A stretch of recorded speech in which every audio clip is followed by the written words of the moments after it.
ஓம் சாய்ராம், ஜெய் சாய்ராம். எல்லாரும் நல்லா இருக்கணும், எல்லாருக்கும் நல்லதே நடக்கணும். அன்பு குழந்தையே, ஓ சாயப்பா சொன்னேன்னு இந்த அற்புத வியாழ நாளில் என் நெற்றியை தொட்டதன் மூலமாக உன் வாழ்வில் எல்லா நல்ல விஷயங்களும் நடக்கப் போகுது என் செல்லமே. உன் வீட்டில் உனக்கான நல்லதை இந்த மாதம் முடிவதற்குள்ளாகவே உன் சாயப்பா நடத்தி கொடுக்க போறேன்.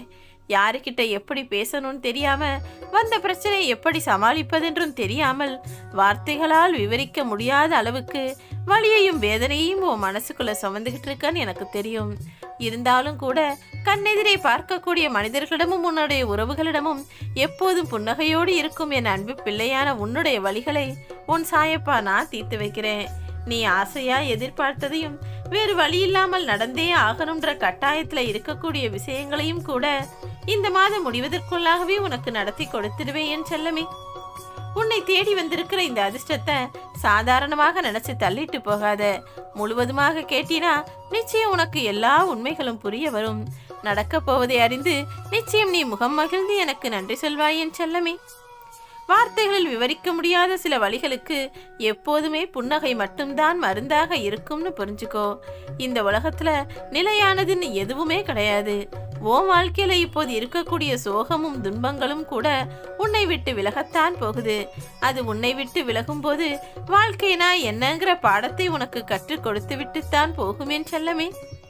கை தவறினால் பொருள் உடையும்னு யோசிப்பவர்கள் நம்ம வாய் தவறி பேசினா மற்றவங்க மனசு காயப்படுமேன்னு யோசிப்பதில்லை. அந்த பொருளுக்கு கொடுக்கக்கூடிய மதிப்பை கூட ஏன் உறவுகளுக்கு கொடுக்க மறுக்கிறீர்கள்? யாருக்கிட்ட என்ன பேசினாலும் எப்போதும் யார் மனசையும் காயப்படுத்திட கூடாதுங்கிற எண்ணத்தை மனசுக்குள்ள வச்சுக்கிட்டே பேசினா ஒருபோதும் எதுவும் தவறாகவும் போகாது, எந்த பிரச்சனையும் வராது, யார் மனசும் காயமும் படாது என்பதை புரிந்து கொள்.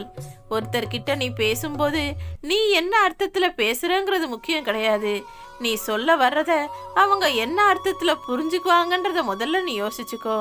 ஏன்னா ஒவ்வொரு மனிதரும் ஒவ்வொரு விதமான யோசனைகளோடும் ஒவ்வொரு விதமான கனவுகளோடும் சிந்தனையோடும் இருக்கும்போது நீ பேசுறத, நீ சொல்ல வர்றத அவங்க அப்படியே புரிந்து கொள்வார்கள் என்று சொல்ல முடியாது அல்லவா? எப்போதும் இப்போ உள்ள மனிதர்கள் எல்லாருமே பல யோசனைகளோட தான் சுற்றிக்கிட்டு இருக்காங்க. என்ன சொல்ல வர்றோங்கிறத விட சீக்கிரம் சொல்லி முடிச்சுட்டு போயிட மாட்டாங்களான்றது தான் அவங்களுடைய யோசனையாக இருக்கும்போது நீ சொல்வதை அவர்கள் கவனிப்பதற்கான நேரமும் உன்னிப்பாக கவனிக்கக்கூடிய சாத்தியக்கூறுகளும் குறைவாகத்தான் இருக்கிறது. அதனால தான் நீ எது பேசினாலும் எங்கே பேசினாலும் தெளிவாக அளவாக அறிந்து பேசுன்னு நான் சொல்கிறேன்.